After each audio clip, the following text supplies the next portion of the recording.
जा रहा है। हर बच्चा पढ़ जाएगा, देश प्रगति कर पाएगा। इसी सोच को लेकर उत्तर प्रदेश को प्रेरक प्रदेश बनाने के लिए संकल्पित हैं माननीय मंत्री बेसिक शिक्षा माननीय डॉक्टर सतीश चंद्र द्विवेदी जी। हम उनसे अनुरोध करेंगे कि आज के इस ऐतिहासिक समारोह में हमारा मार्गदर्शन करें।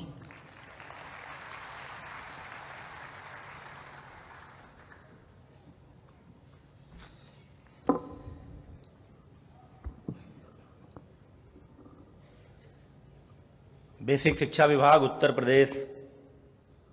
द्वारा आयोजित राष्ट्रीय सेमिनार मिशन प्रेरणा और इस CSR कॉन्क्लेव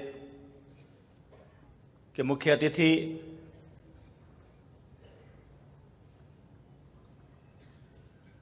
गोरक्षपीठ के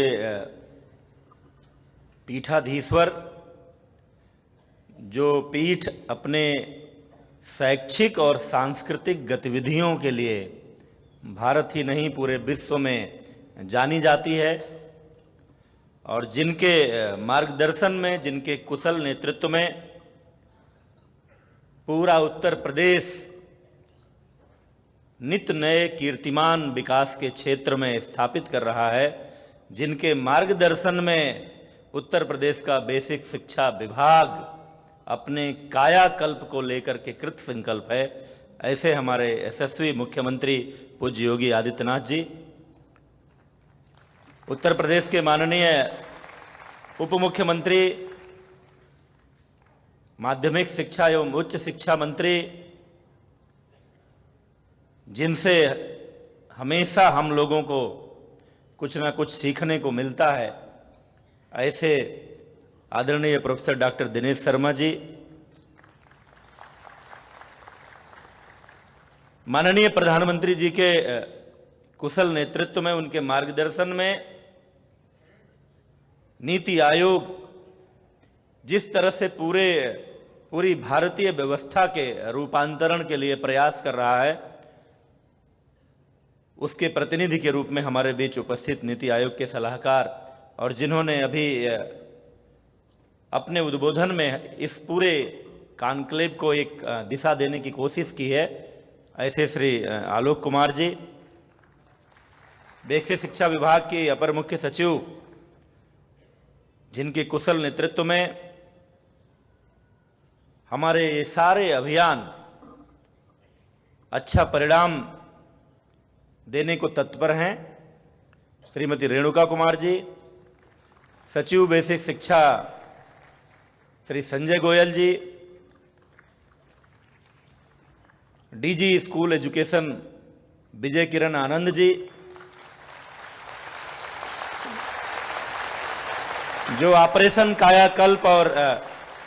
मिशन प्रेरणा की सफलता को लेकर के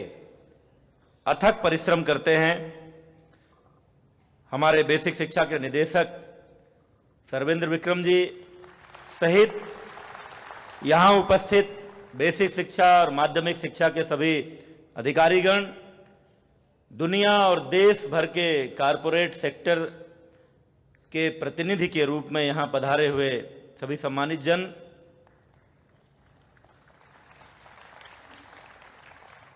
मीडिया के मित्रगण, अन्य सम्मानित जन, और जिनके बिना ये जितना ताना बाना हम खड़ा कर रहे हैं वो अपनी सार्थकता नहीं सिद्ध कर सकता, कोई परिणाम नहीं दे सकता, जो इस पूरी प्रक्रिया के वाहक हैं, ऐसे हमारे सभी सम्मानित शिक्षकगण।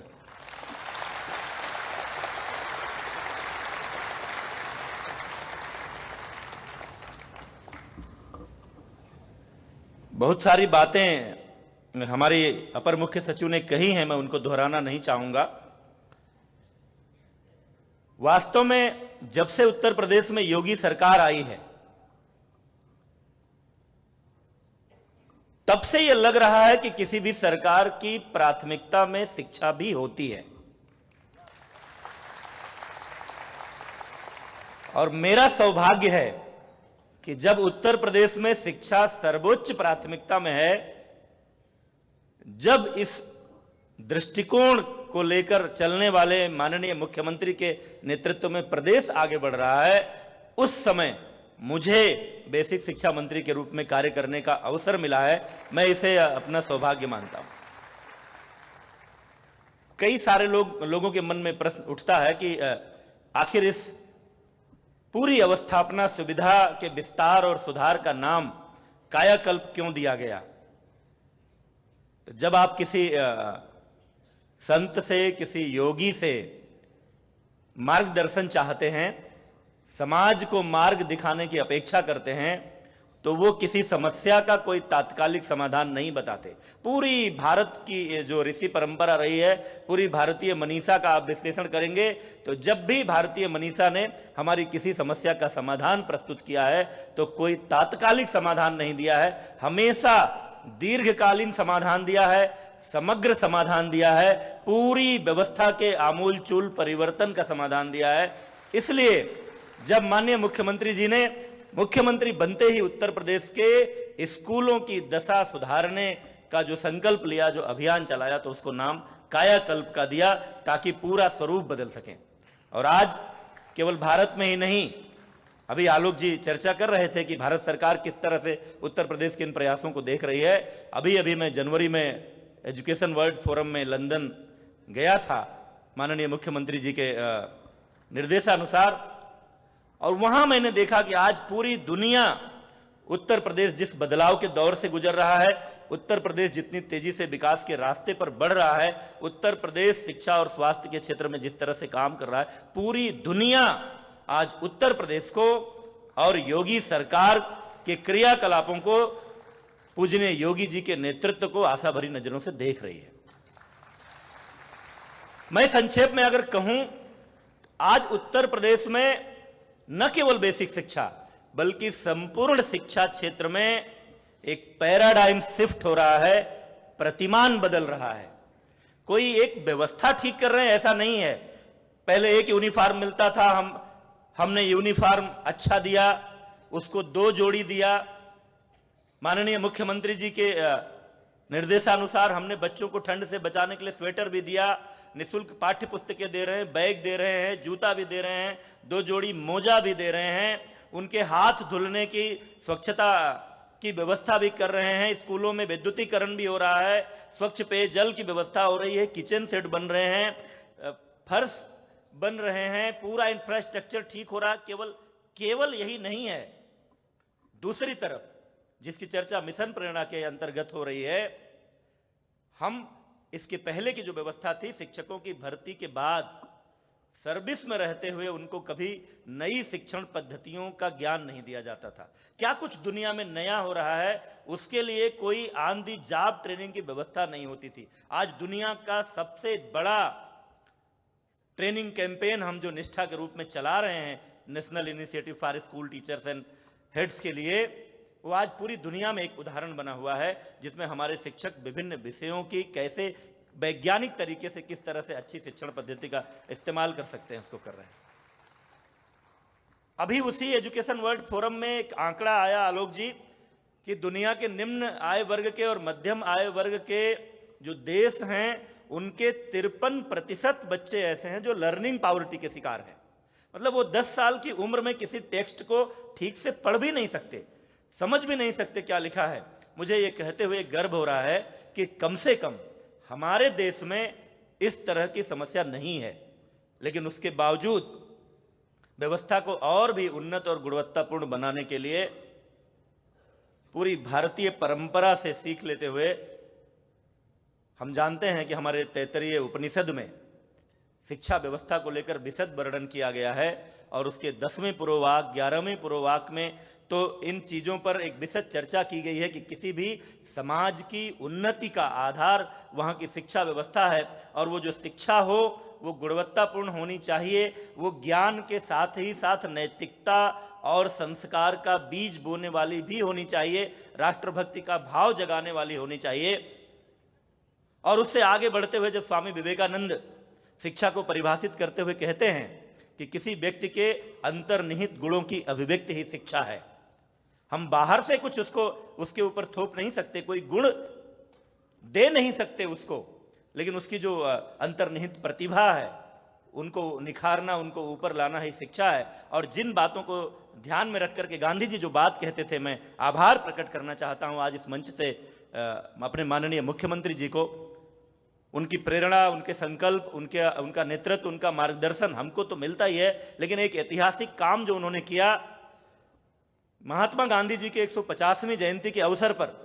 उत्तर प्रदेश की विधानसभा का लगातार 36 घंटे अधिवेशन बुला करके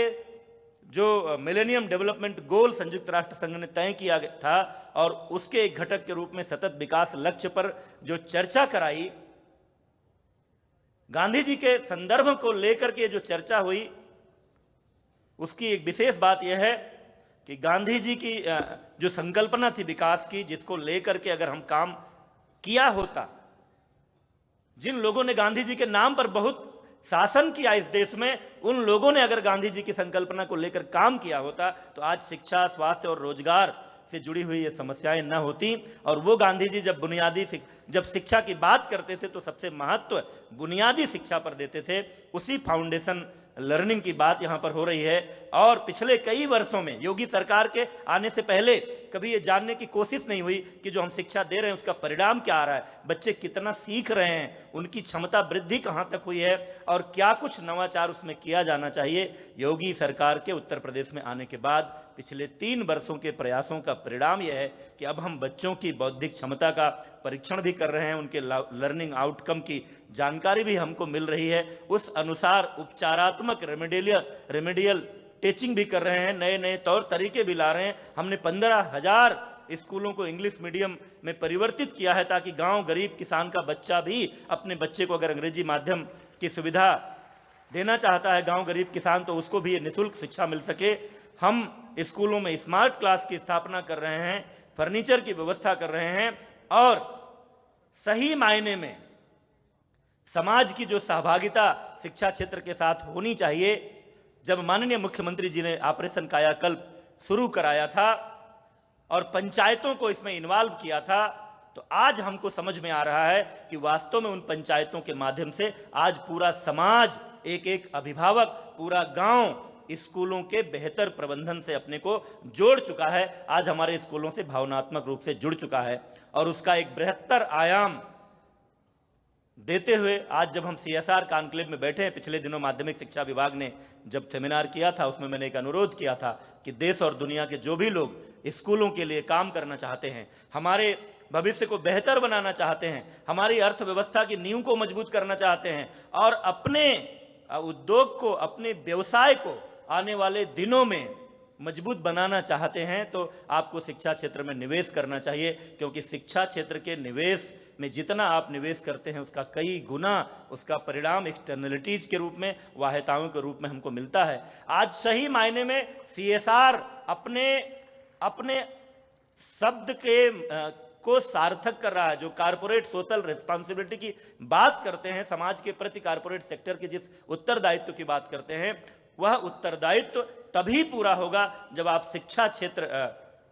के कायाकल्प का संकल्प लेकर काम करेंगे। इसलिए आज हमारे साथ मिलकर काम करने के लिए जो बड़े बड़े कारपोरेट सेक्टर के लोग, जिनकी चर्चा अभी हमारी अपर मुख्य सचिव ने की है, जो जानकारियां दी हैं, कई लोगों के साथ मेमोरेंडम ऑफ अंडरस्टैंडिंग साइन हो चुके हैं, कई लोगों के साथ अभी होने वाले हैं। हम आपको विश्वास दिलाते हैं, आप हमारा साथ दीजिए, आप आगे बढ़िए। हम अपने यशस्वी मुख्यमंत्री पूज्य योगी आदित्यनाथ जी के नेतृत्व में उत्तर प्रदेश की बेसिक शिक्षा को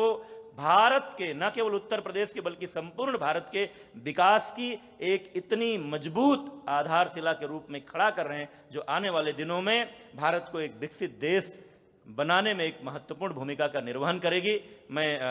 आभार प्रकट करना चाहता हूं माननीय मुख्यमंत्री जी को, माननीय उप मुख्यमंत्री जी को और यहाँ इस कॉन्क्लेव को सफल बनाने के लिए पधारे हुए आप सभी को, कि आप सब आए और उत्तर प्रदेश के बेसिक शिक्षा विभाग में एक नए युग के शुभारंभ के साक्षी बने। आप सबके सहयोग से हमारा ऑपरेशन कायाकल्प और मिशन प्रेरणा अपनी सफलता और सार्थकता को प्राप्त करेगा। इसी विश्वास के साथ अपनी बात समाप्त करता हूँ। बहुत धन्यवाद। बहुत बहुत धन्यवाद माननीय, आपके बहुमूल्य विचारों और मार्गदर्शन के लिए। हमारा सौभाग्य है कि आज हमारे बीच मंच पर आसीन हैं माननीय उप मुख्यमंत्री माननीय डॉक्टर दिनेश शर्मा जी, शिक्षा जगत से जिनका गहरा संबंध रहा है। इस क्षेत्र की समस्याओं, विषमताओं, चुनौतियों और समाधान